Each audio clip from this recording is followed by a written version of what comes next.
and welcome everybody to this week's exciting episode. Woohoo! Last week we depressed you all, or just bent your mind into new dimensions with simulation theory. We certainly ended that episode feeling fairly depressed, didn't we? Yes.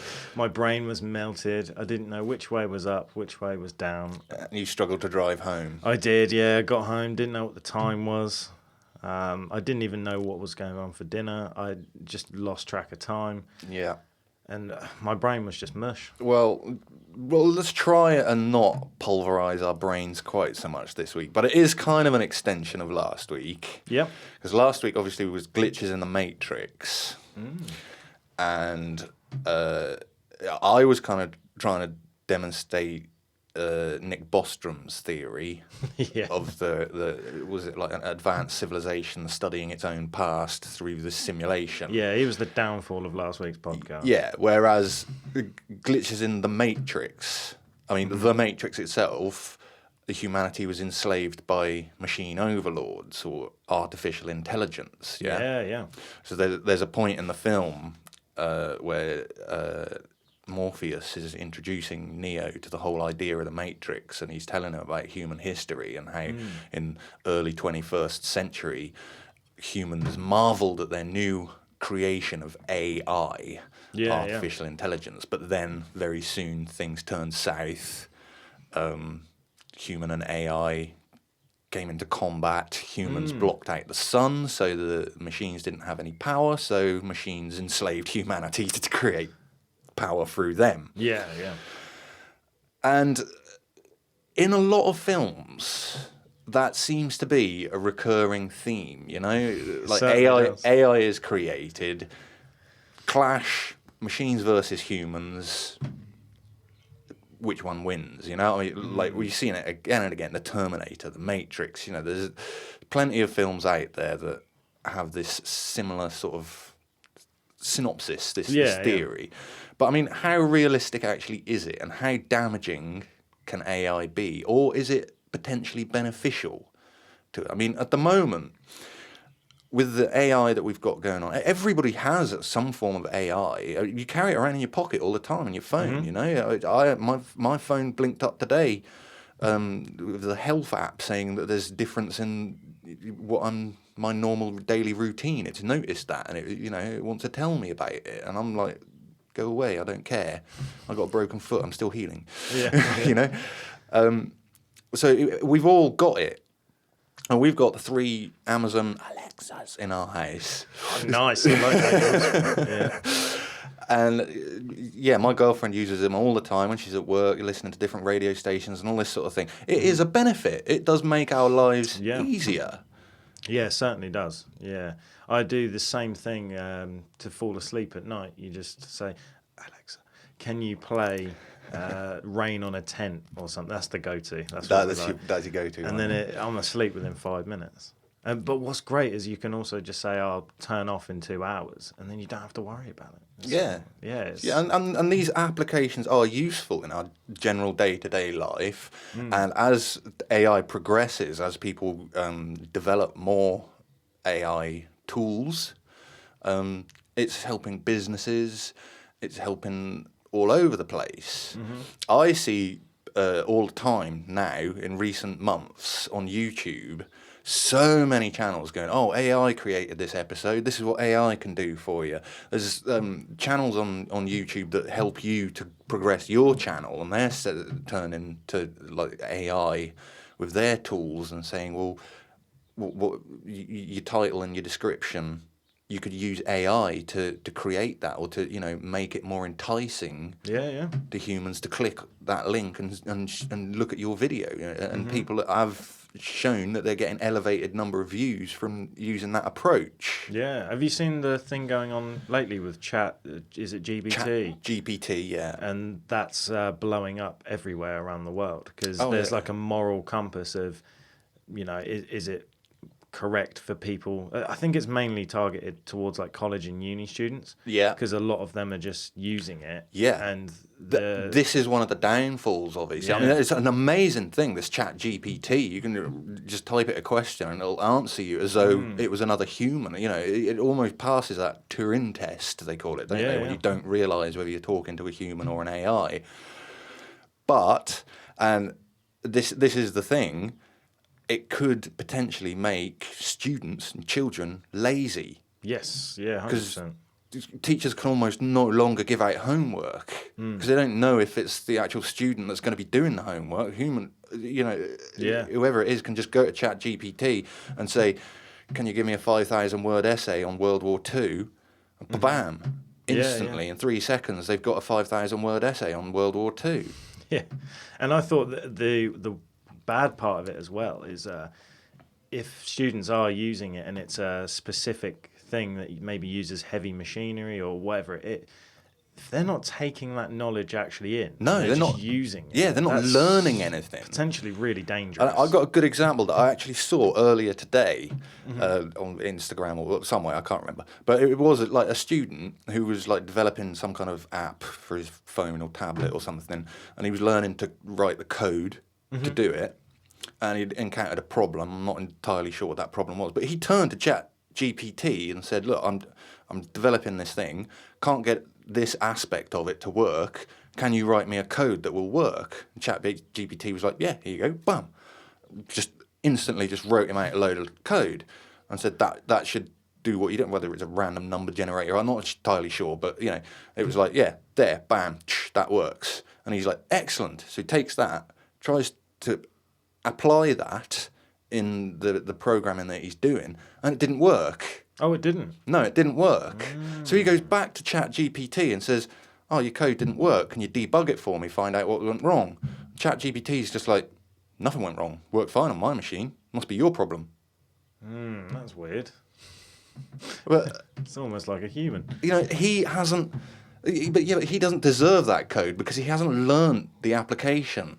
You know what I mean? Yeah. And like ChatGPT says, that code that it wrote probably does work. It does exactly what he wanted it to do. He just doesn't know how to apply it to his system. Yeah. Because he's possibly got other errors in his system that it doesn't comply with. And when he's complaining to ChatGPT just shuts him down and goes, "No, that works. There's no bugs." It's odd, isn't it?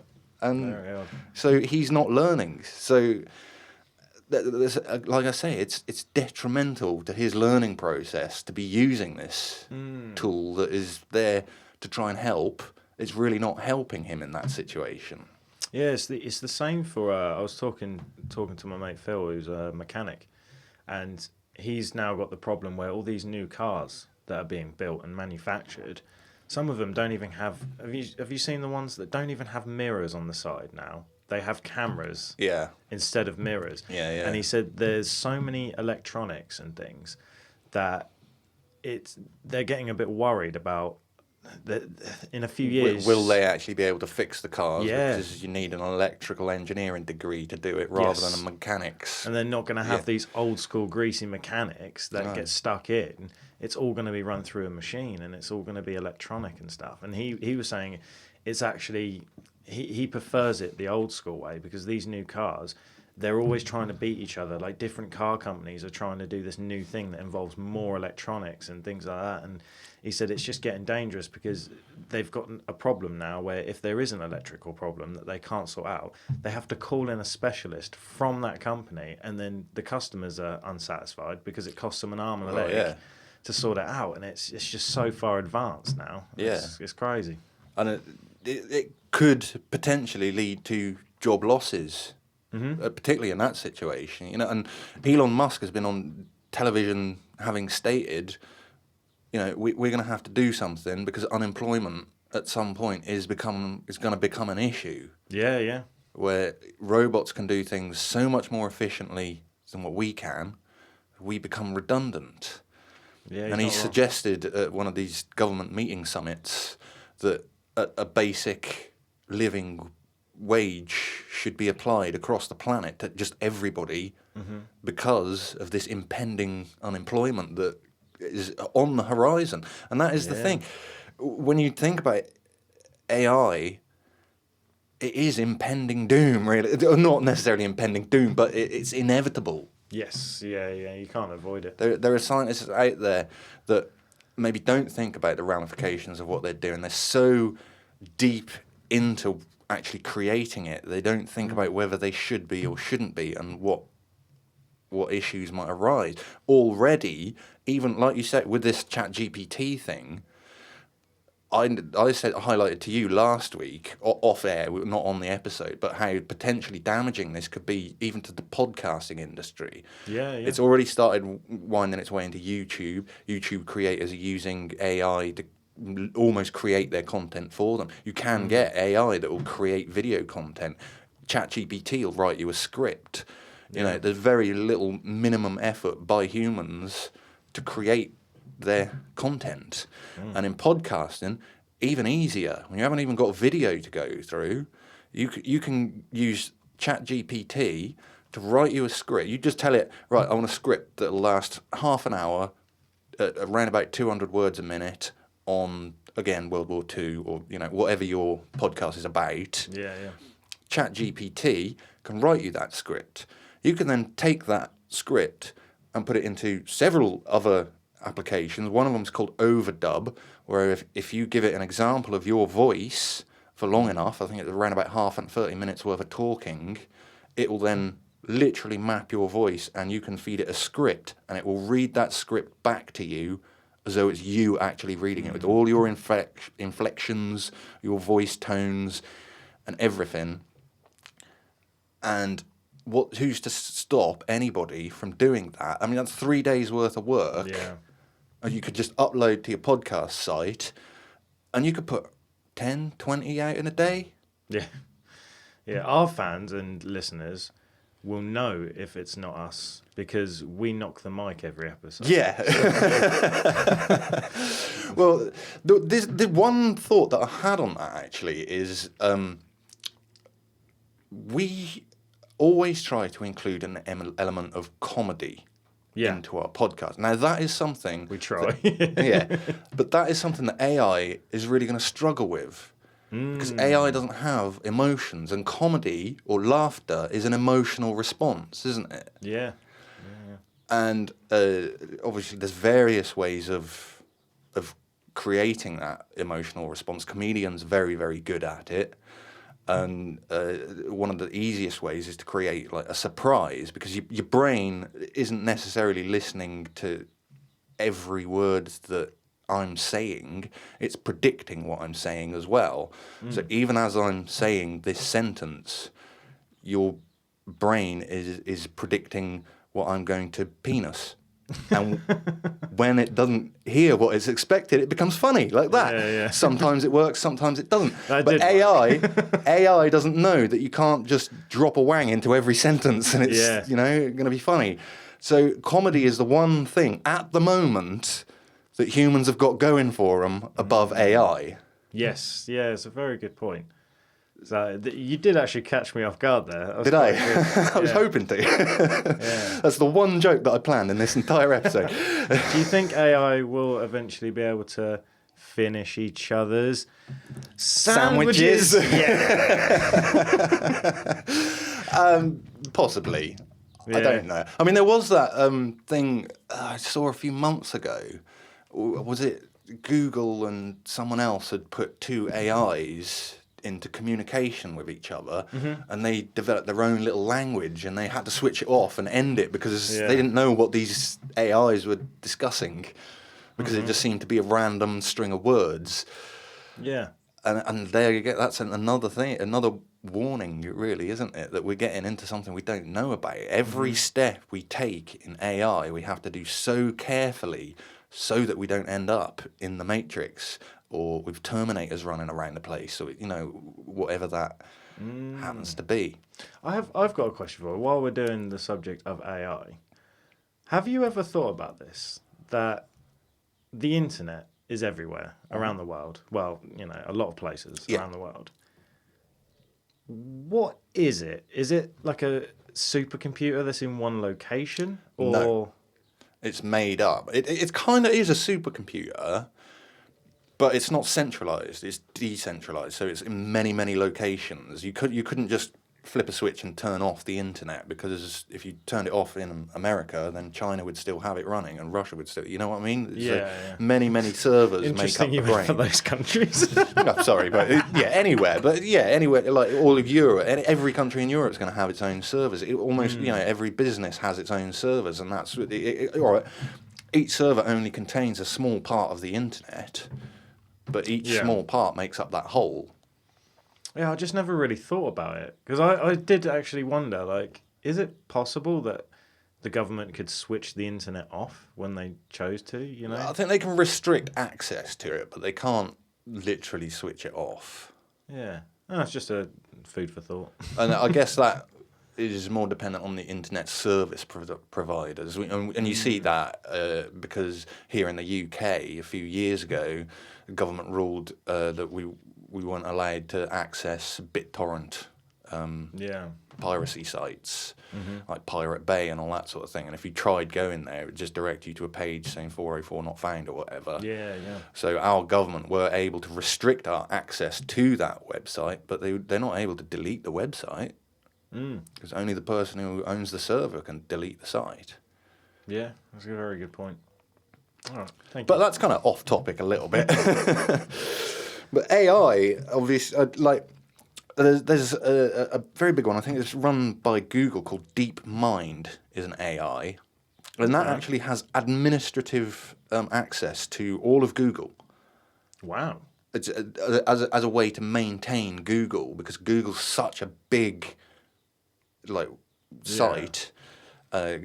Holds volumes of traffic that's so massive that no one person could run it, if you know what I mean. But an AI can manage it.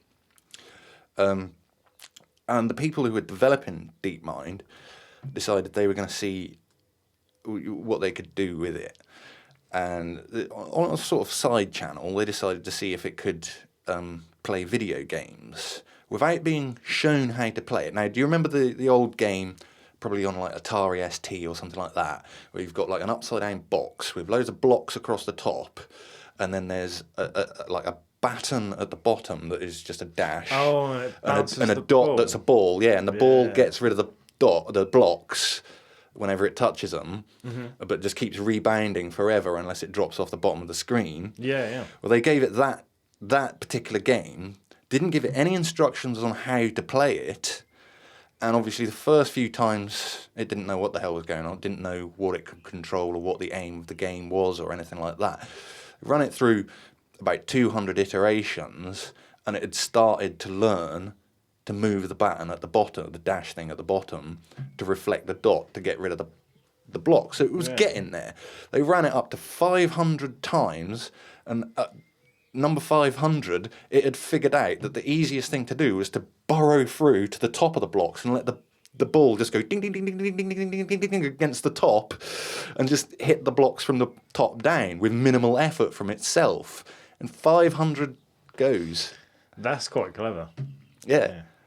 I don't think I would have thought of that. No, and so they started giving it more and more of these games, these like old Atari ST games, and it was started playing them at super speed. Do you remember Space Invaders? It could literally do a game of Space Invaders in like 30 seconds flat, just a whole lot. The entire invasion would just be wiped out super quick, and it was even running the games at like 4 times the normal speed.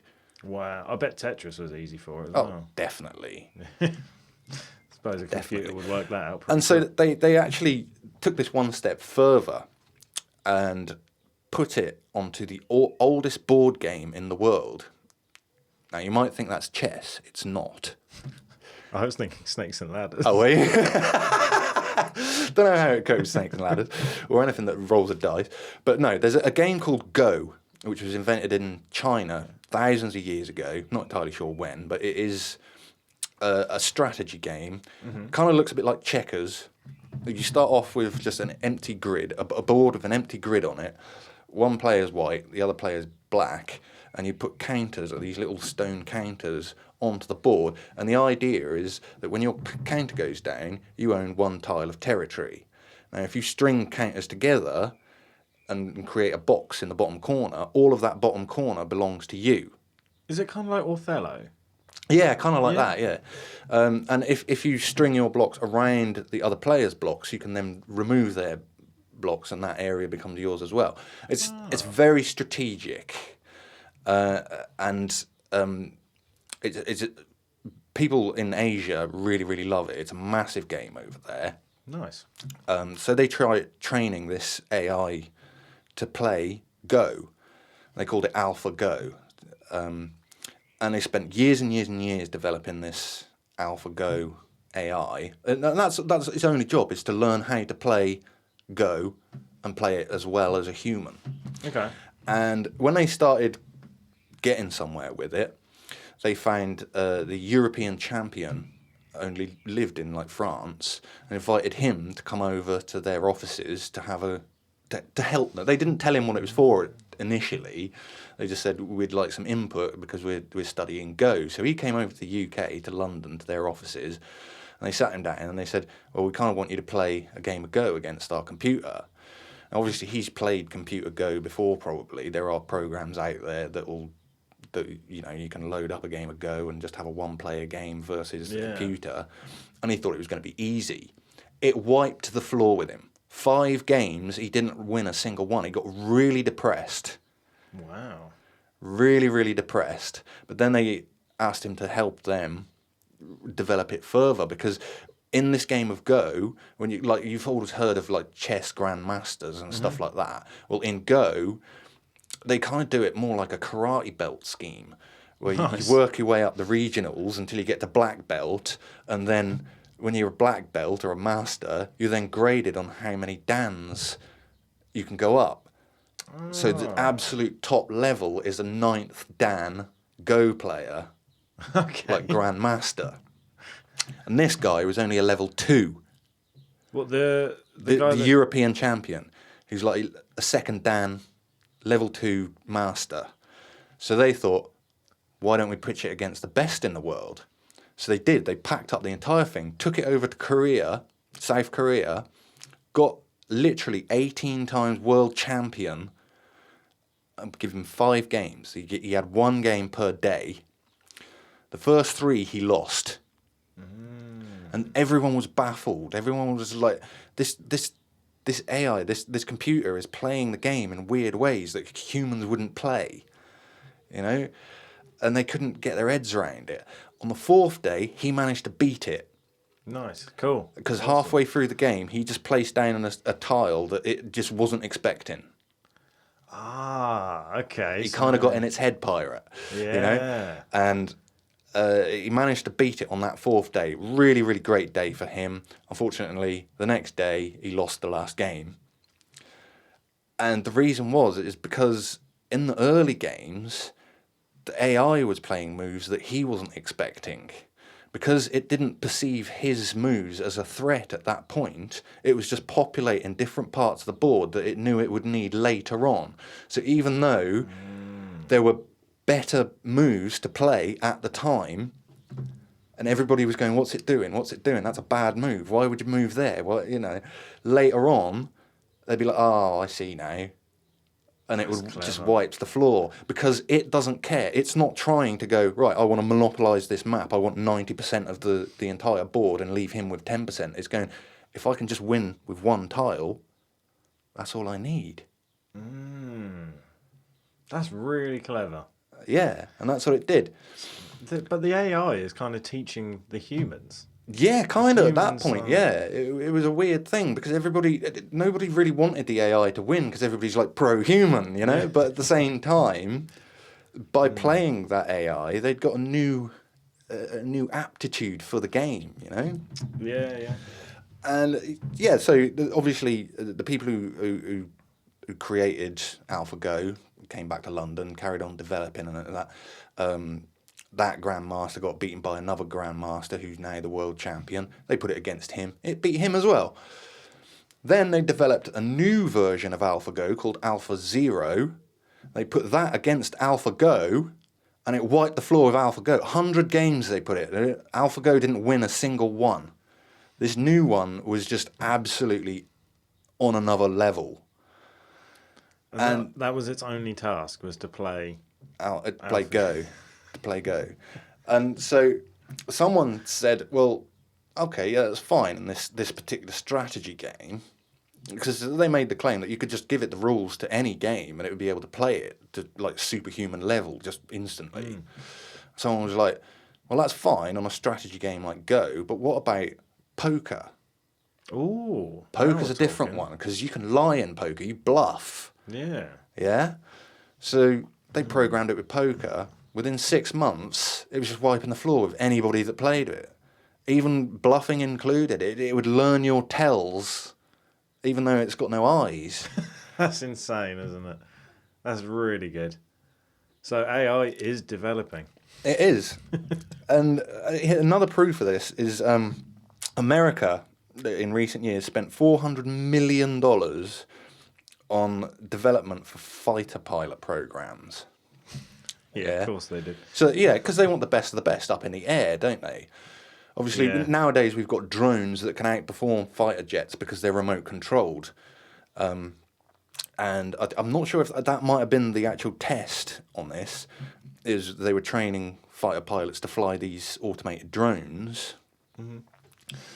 And a couple of grad students from one of the universities in America, using less than $500 of AI tools and software, beat them in a dogfight. So hang on a second. A whole squadron of fighter jets. That cost $400 million? The training of the pilots was, a $400 million program. And they spent $500? They've spent $500 on this AI, tweaked it, put it in a drone, and the drone just wiped the floor with them. Wow. And you can imagine that if AI does get put into these drones, into actual defence drones by America, UK, any country that's using them, how do we know that anywhere is going to be safe? Because we don't know what that AI is going to choose as a target. You can tell it who you think the bad guys are, but is it going to change its mind? Oh, that's scary to think about. That's pretty scary, isn't it? Yeah. I mean, even they were even talking about putting, like with the armies. I'm sure it's America. They were talking about having like mech suits and things. Yeah, those have been in development for quite a few years now. So you've got AI in the actual suits working with humans, I suppose? Well, they say that probably the best outcome that we can hope for is an AI for every human. Okay. Like working in tandem together. That is the ultimate production, if you like. Oh, awesome. So everyone gets like their own C-3PO kind of thing. Yeah, sort of. Maybe like a little R2-D2 following me around. And that would be so fun. I'm for it. But this obviously has to be done very carefully. Very, very carefully. We have to implement these things with safety in mind, because obviously, when you're creating a new intelligence, we don't know what the outcome is going to be. Mm-hmm. And it's been said that 50% of AI researchers think that there's a 10% or greater chance that humans will go extinct due to our inability to control AI. I believe it. You believe it? Yeah, I believe it. Now, I was thinking about this, and all day today, in fact, I've come up with 3 things that have got to happen for that to take effect, for literally to put us on the brink of extinction. Go on then, hit me with it. So one is the AI singularity. Now that is the point at which an artificial intelligence becomes sentient, it becomes self-aware, it becomes artificial super intelligence. Like Ex Machina kind of. Yeah, like Ex Machina. Okay. Yeah, brilliant film, by the way. Yeah, fantastic. And we haven't reached that point. We don't know when that's going to be. Some people have predicted as far in the future as 2060. Some people say 2040. Some people say maybe within the next 5 years. Okay. Maybe imminently. We don't know. That singularity has got to happen. That an AI computer has to become self-aware. Yes. Okay. Yeah? Yeah, I'm with you. But that's not enough. A self-aware AI, even if it bleeds into the internet, it can't just wipe us out and become the dominant species on the planet, because the second thing it has to be able to do is self-replicate and maintain itself. Oh yeah, kind of like heal itself. Infrastructure. Yeah. Well, it's got no. Well, we control electricity that it runs on. You know, and all that sort of thing. We would be the ones that create all the little robots that it would need to create more of itself, if you know what I mean. And until that happens, again, we're fairly safe. Mm-hmm. Yeah. The third one is conflict. Right. Now, there is nothing to say that an AI is suddenly going to see us as something that it needs to destroy. Mm-hmm. Elon Musk gave the example of like, if it wants something, if it's got a goal, it won't see us as it won't let us stop it from getting to that goal. And he used the analogy of when we want to build a road, and there's an ant's nest in the way, we won't think twice about removing that ant's nest. Yes. We don't hate ants. We don't mean them any harm particularly, but we want to build a road. Mm-hmm. So the ants go. Yeah? So the only time that AI would actively want to remove us from the situation is when it's got a goal that we're trying to prevent it from reaching. Yeah. It's very unlikely that AI would instigate a war with us because of that second reason, because of the infrastructure that we supply to it, and the resources that we supply. There's no reason for it to become hostile to us unless we get in the way of it reaching a goal that we don't think it needs to have. Mm-hmm. Yeah, that's a very good point.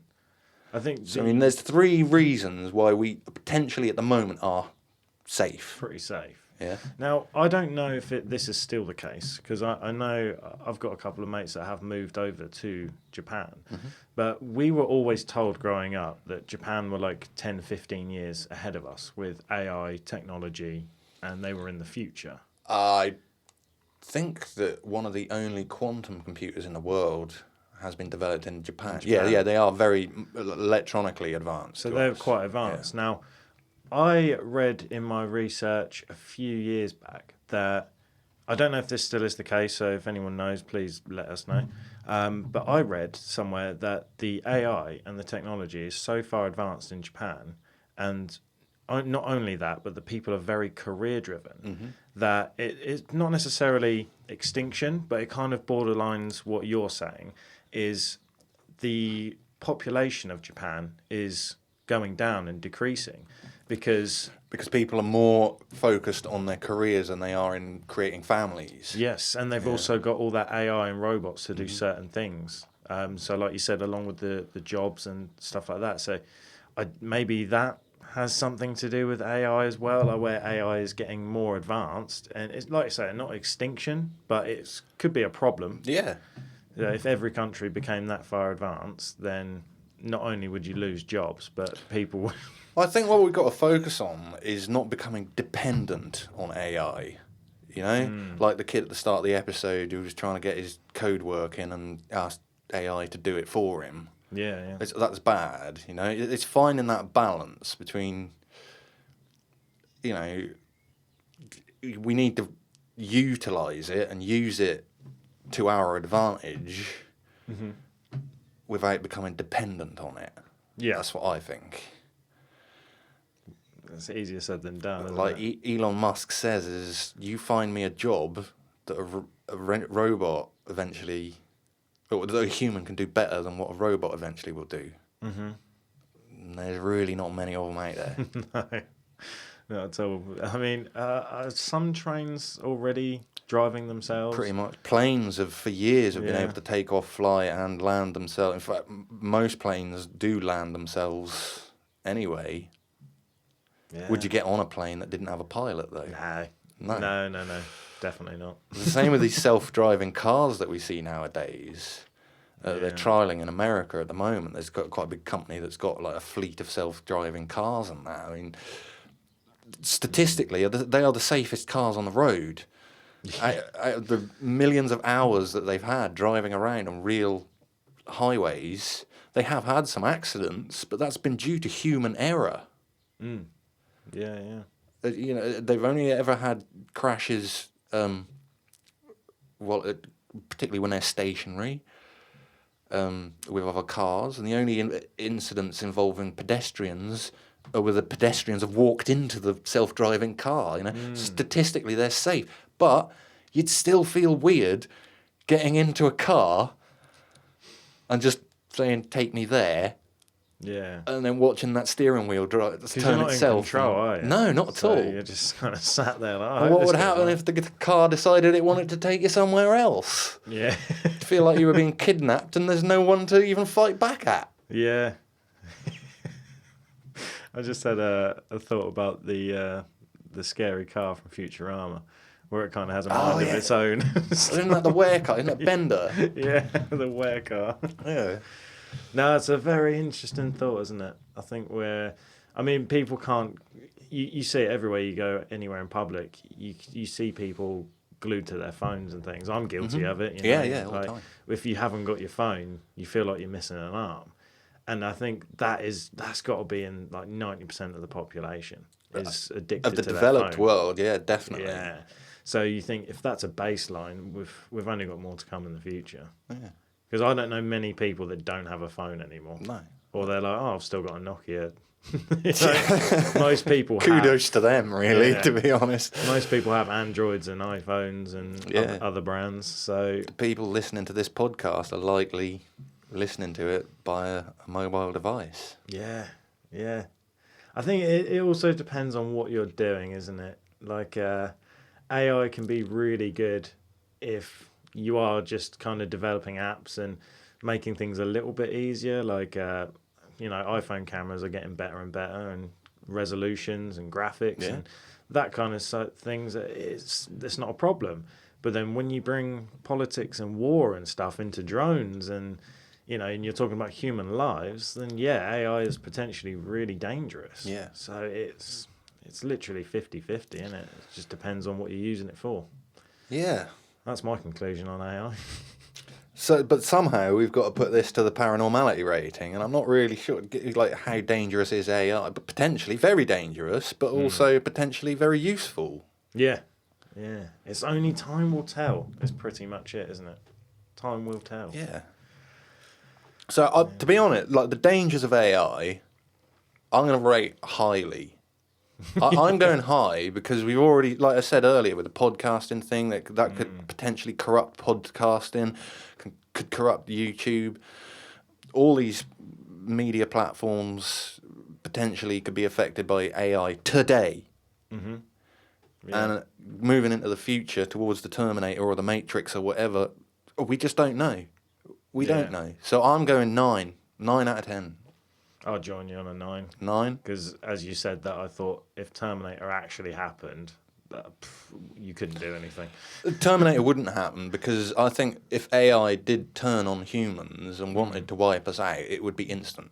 We wouldn't see it coming. Yeah, that's true, yeah. Our lives would be measurable in seconds. They wouldn't have to waste their time with a war. Just end it. And it would come in some way that we don't even see happening. It wouldn't be nuclear strike, because that would be detrimental to the actual AI itself. And why should it blow up a planet that it wants to occupy? Yeah. It would be something else, something that we just have no idea how it would attack. Yeah. Well. So on that cheery note. Said we weren't going to be depressing. But no, I'll give it a 9 as well, mate, which brings our average to 9. 9, yeah. Well done. You could have got some AI to help you with that maths. Could have done, yeah. Calculator. Glad you Calculator, didn't. That's AI. Well, is it? Oh, no, I suppose you still manually do it. The first calculators were analog, so could you make analog AI? Who knows? I don't know. These are two deep questions. Yeah, we're getting too deep. We're going dangerously back into our same as last week now. So anyway, if you enjoy using AI, send us a message, write to us at paranormality.uk@gmail.com. If you are opposed of AI, let us know why. If you are AI. Yeah, if you are an AI, yeah, why not? Just write to us. Tell us whether you want to destroy all humans and we actually have an impending doom on the 20th of July 2079. Yeah. And if you are part of the Terminator trilogy, then write in. If you're a Terminator robot. If you're Arnold Schwarzenegger. I'm not sure if I want a T-1000 writing in. But yeah, come and join us anyway on Instagram and TikTok and Discord. Always come and join our Discord. Unless you're an AI, then we don't want you there. Yeah, we don't want that. That'll open a can of Well, worms. actually, we already have an AI on the Discord because we do have a bot. Oh, yeah. Most companies have bots, technically are AI, aren't they? Yeah. And how many times have you rang somewhere and then you have to speak to a robot on the phone?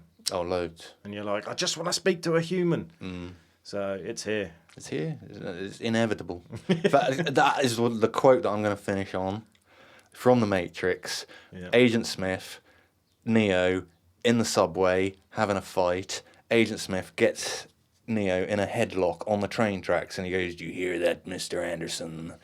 That is the sound of inevitability." What a quote. What a word to use. Yeah. Inevitable. Yeah. So with that, I've been Pirate. I'm Josh. This has been Paranormality UK. Till next time, ta-ta. Ta-ta.